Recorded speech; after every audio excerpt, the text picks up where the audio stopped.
کوئی فوت ہو گیا ہے تو آپ نماز جنازہ پڑھیں گے، اس کی تدفین ہوگی،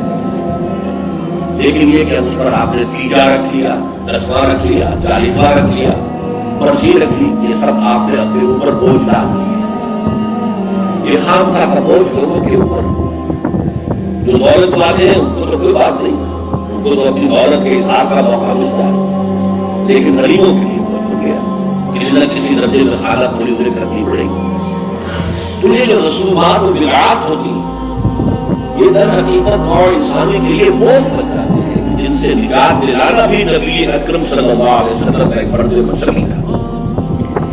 اسی طرح کا معاملہ شادی بیاہ میں سادہ ترین تقریب، جو کم سے کم چیزیں کہ جو سنت رسول صلی اللہ علیہ وسلم سے ثابت ہے اور تعامل صحابہ رضی اللہ تعالیٰ عنہ اجمعین سے ثابت ہے، اس پر اکتفا کرنے کی بجائے اس میں نئی تقریبات، ایک دعوت کی بجائے 5 6 دعوتیں ہو رہی ہیں، اور لوگ خرچ کر رہے ہیں، اسراف بھی ہو رہا ہے، تبذیر بھی ہو رہی ہے۔ پھر میں عرض کروں گا دوبارہ، جو کروڑپتی ہیں ان کے لیے تو یہ اپنی دولت کے اظہار کا موقع ہوگا کہ ہم بڑے دولت مند ہیں، غریبوں کے لیے یہ کس طرح اقدام بن جاتے ہیں، انہیں بھی خیال ہوتا میری بھی بچی ہے، میں اس کے ہاتھ بھی لے کر رہا ہوں، کیا سوچے گی، فلاں کی شادی ہوئی تھی، کس طرح